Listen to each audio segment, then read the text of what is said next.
नमस्कार है दोस्तों, छत्तीसगढ़ न्यूज अपडेट में तो आइए जानते हैं आज की प्रमुख बड़ी खबरों को फटाफट। तो वीडियो में अंत तक बने रहना दोस्तों। तो पहली बड़ी खबर है साय मंत्रिमंडल का शपथ ग्रहण। 5 चेहरे विधायक बनते ही मंत्री बने, 3 सिर्फ 12वीं तक पढ़े। छत्तीसगढ़ में विष्णुदेव साय के मंत्रिमंडल का शपथ ग्रहण हो गया।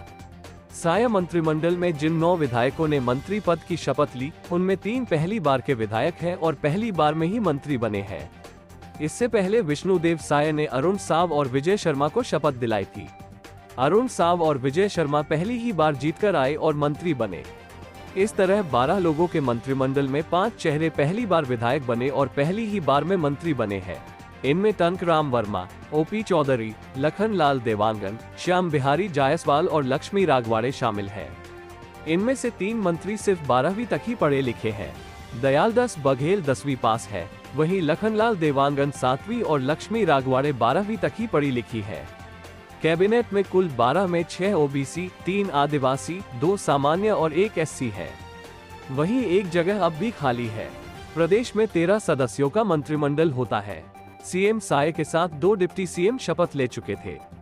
मुख्यमंत्री सहित प्रदेश मंत्रिमंडल में 13 सदस्यों की जगह है। सीएम विष्णुदेव साय और 2 डिप्टी सीएम बनने के बाद 9 मंत्री बनाए गए हैं। अभी 1 सदस्य की जगह खाली है।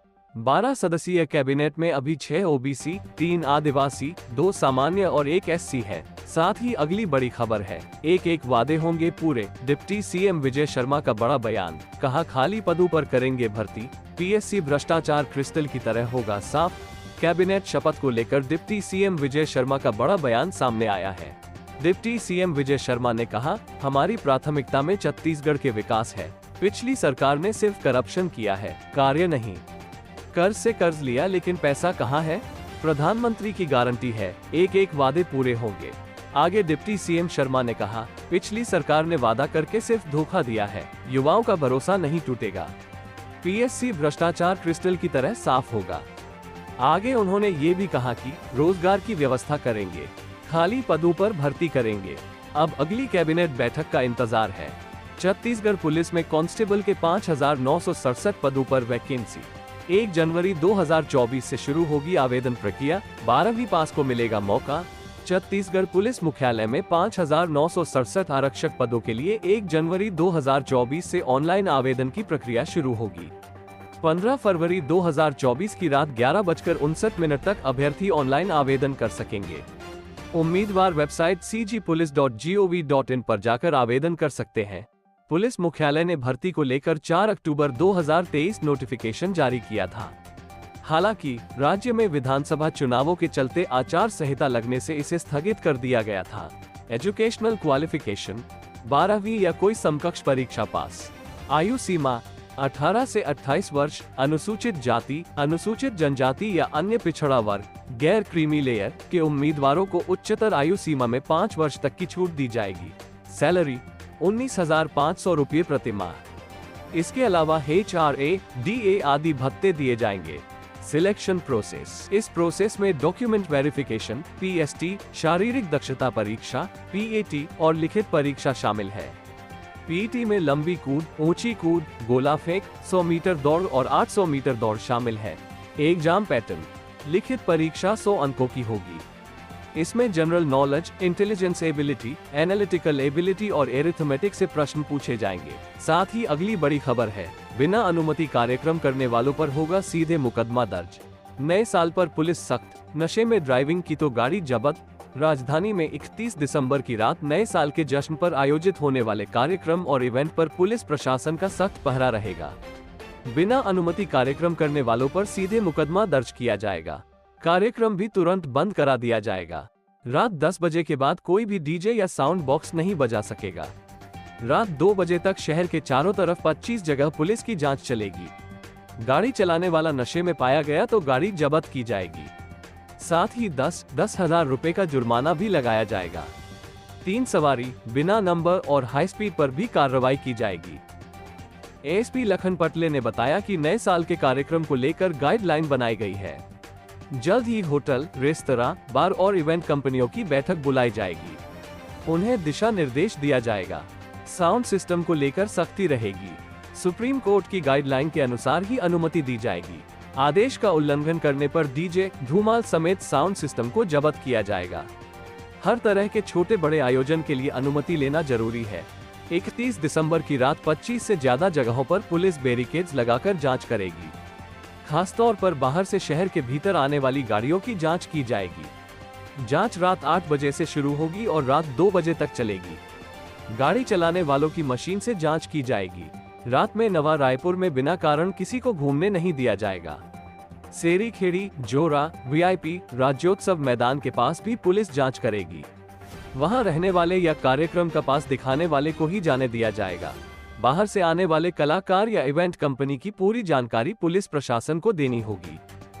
कार्यक्रम स्थल पर सीसीटीवी कैमरा जरूरी। नए साल के मौके पर सभी तरह के आयोजनों में सीसीटीवी कैमरा लगाना जरूरी है। निजी सुरक्षा गार्ड भी होना चाहिए, जो कार्यक्रम स्थल के भीतर और बाहर की सुरक्षा करेंगे। पार्किंग की पर्याप्त व्यवस्था करनी होगी। अगर गाड़ियां सड़क पर पार्क हुई तो जब्त की जाएंगी। जुर्माना भी लगाया जाएगा। कार्यक्रम स्थल पर इमरजेंसी गेट बनाना होगा। साथ ही अगली बड़ी खबर है, महिला मित्र के लिए करवाई हत्या। दिल्ली की युवती से कारोबारी करता था चैटिंग, इसलिए उसके नाराज दोस्त ने भेजा शूटर। पूछताछ में खुला राज। नल और पाइप के थोक कारोबारी संदीप जैन की हत्या की सुपारी देने वाला ओडिशा का ट्रांसपोर्टर सुनील केडिया और उसका स्टाफ संतोष सिंह पकड़ा गया। दोनों को गुरुवार सुबह रायपुर लाया गया है। प्रारंभिक पूछताछ के बाद चौंकाने वाला खुलासा हुआ और नई कहानी सामने आई है। पुलिस के अनुसार कारोबारी संदीप जैन की दिल्ली में किसी युवती से दोस्ती हुई थी। वो ओडिशा के ट्रांसपोर्टर की मित्र थी। ट्रांसपोर्टर को पसंद नहीं था कि संदीप उसकी महिला मित्र के संपर्क में रहे। इसी वजह से उसने संदीप की हत्या की सुपारी दे दी। पुलिस के अनुसार आरोपी सुनील केडिया ने दिल्ली की युवती के मोबाइल से ही संदीप जैन का मोबाइल नंबर निकाला। उसके बाद अपने स्टाफ संतोष सिंह से कहा कि उसे संदीप को अपने रास्ते से हटाना है। संतोष ने अपने परिचित अमन शर्मा से संपर्क किया। अमन पैसों के लिए हत्या करने को राजी हो गया। अमन ने संदीप के नंबर पर लड़की बनकर मैसेज किया, उससे चैट का प्रयास किया। उसने संदीप को पहले मिलने के लिए मॉल बुलवाया। वहां अमन ने छुपकर संदीप की फोटो खींची, लेकिन मुलाकात नहीं की। उसने फोटो केडिया के पास भेजी और बताया कि संदीप कौन है। उसके बाद गुरुवार को उसने संदीप को मिलने बुलाया और घर के पास पिस्टल निकालकर फायर कर दिया। इससे संदीप गंभीर रूप से घायल हुआ, लेकिन उसने अमन को पकड़ लिया। अमन से पूछताछ के दौरान संतोष के बारे में जानकारी मिली। उसके बाद पुलिस ने ओडिशा सुंदरगढ़ में छापा मारकर संतोष को पकड़ लिया। संतोष से पूछताछ में सुनील केडिया नाम आया। सुनील रिश्तेदार की शादी में रायगढ़ आया था। शादी समारोह से ही पुलिस ने उसे पकड़ लिया। पुलिस की एक टीम दिल्ली रवाना की गई है। वहां युवती से पूछताछ की जाएगी। युवती को रायपुर लाया जा सकता है। 10 लाख की लालच में मारी गोली। पुलिस के अनुसार संतोष सिंह ने अमन शर्मा को सिर्फ रेकी करने की सुपारी दी। उसने 2 लाख रुपए दिया था। अमन कट्टा और पिस्टल लेकर आया था। संतोष ने कहा था कि वो शूटर भेजेगा, उसे हथियार दे देना। तब अमन ने पूछा कि कितना पैसा शूटर को मिलेगा। संतोष ने कहा कि 10 लाख दूंगा। अमन ने कहा कि 10 लाख उसे दे दे, वो गोली चला देगा। पैसों के लालच में अमन ने खुद गोली चला दी, लेकिन वो भाग नहीं पाया। मिली जानकारी के अनुसार दिल्ली में रहने वाली युवती ट्रांसपोर्टर सुनील की पुरानी परिचित है। उसने वहां उसे 13 लाख का फ्लैट गिफ्ट किया है। कुछ माह पहले संदीप कारोबार के सिलसिले में दिल्ली गया था। वहां युवती से मुलाकात हुई। संदीप की युवती से बातचीत होने लगी। इसकी जानकारी सुनील को हो गई। इसी के साथ ही अगली बड़ी खबर है, स्कूल जा रही 10 वर्षीय छात्रा से रेप। एमसीबी जिले में युवक ने खेत में वारदात को दिया अंजाम, नहीं हुई पहचान। मनेंद्रगढ़ चिरमिरी भरतपुर जिले में स्कूल जा रही 10 वर्षीय बच्ची के साथ एक अज्ञात युवक ने रेप किया है। बीच रास्ते में युवक ने घटना को अंजाम दिया। मामले की रिपोर्ट नागपुर पुलिस चौकी में दर्ज कराई गई है। जानकारी के मुताबिक नागपुर पुलिस चौकी क्षेत्र में 5वीं में पढ़ने वाली बच्ची गुरुवार सुबह घर से स्कूल जाने के लिए निकली थी।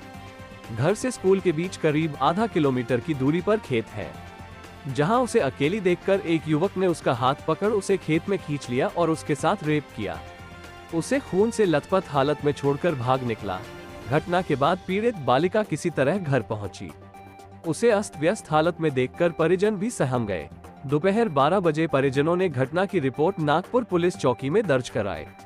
नागपुर चौकी प्रभारी दिनेश चौहान ने बताया कि आरोपी को पहचान नहीं हो सकी है। संभवतः वो गांव का नहीं है और न ही पूर्व परिचित है। फिलहाल पुलिस मामले की जांच कर रही है। साथ ही अगली बड़ी खबर है, भाजपा सरकार के आते ही काम करने लगा डबल इंजन। केंद्र सरकार ने दी छत्तीसगढ़ से उसना चावल खरीदने की अनुमति। रायपुर प्रदेश में भाजपा की सरकार आते ही केंद्र और राज्य के बीच 5 साल तक चल रहा टकराव खत्म होना शुरू हो गया है। इसकी एक मिसाल केंद्र सरकार का विष्णुदेव साय सरकार के अनुरोध को स्वीकार करते हुए FCI को केंद्रीय पूल के लिए छत्तीसगढ़ का उसना चावल खरीदने की अनुमति देना है। गौरतलब है कि देश भर में सार्वजनिक वितरण प्रणाली PDS में गरीबों को राशन देने के लिए केंद्र सरकार food corporation of India FCI के माध्यम से केंद्रीय पूल के लिए गेहूं और धान की खरीद करती है। मुख्यमंत्री के आग्रह को स्वीकार करते हुए केंद्रीय खाद्य मंत्री के निर्देश पर भारत सरकार के खाद्य विभाग मंत्रालय द्वारा छत्तीसगढ़ से 15 लाख मीट्रिक टन उसना चावल लेने की स्वीकृति तत्काल मिल गई।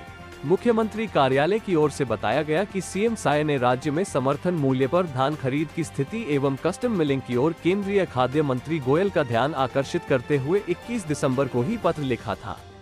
इसमें CM ने सेंट्रल पूल में चावल लेने का कोटा 61 लाख मीट्रिक टन से बढ़ाकर 74 लाख मीट्रिक टन करने के साथ ही राज्य से 59 लाख मीट्रिक टन अरवा तथा 15 लाख मीट्रिक टन उसना चावल लिए जाने का अनुरोध अपने पत्र में किया है।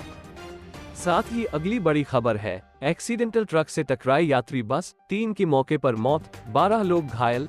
बालोद जिले के मरकाटोला घाट में शुक्रवार को भीषण सड़क हादसा हो गया। यहां पहले से एक्सीडेंट हुए खड़े ट्रक से एक यात्री बस टकरा गई। घटना में 3 लोगों की मौके पर ही मौत हो गई है, जबकि 12 लोग गंभीर रूप से घायल हैं। घायलों को हॉस्पिटल ले जाया गया है, जहां उनकी हालत नाजुक बनी हुई है। हादसे की सूचना मिलते ही पुलिस मौके पर पहुंची और घायलों को अस्पताल पहुंचाया। SP जितेंद्र यादव भी घटनास्थल पर पहुंचे हैं। घटना गुरूर थाना क्षेत्र के नेशनल हाईवे 30 की है। मिली जानकारी के अनुसार ट्रक रायपुर से जगदलपुर की तरफ जा रही थी। इस दौरान सड़क दुर्घटना का शिकार हो गई। इसके बाद नेशनल हाईवे 30 में एक्सीडेंट हुआ ट्रक सड़क किनारे खड़ा था। इस खड़े ट्रक से शुक्रवार को एक यात्री बस टकरा गई। वहीं घटना के बाद से बस ड्राइवर और कंडक्टर फरार है, जिसकी पुलिस तलाश कर रही है। इसी के साथ ही अगली बड़ी खबर है, छत्तीसगढ़ के मजदूर की आंध्र प्रदेश में हुई मौत, शव को घर तक लाने में हो रही थी दिक्कत। परिजनों ने CM से लगाई गुहार, मिली एम्बुलेंस की मदद।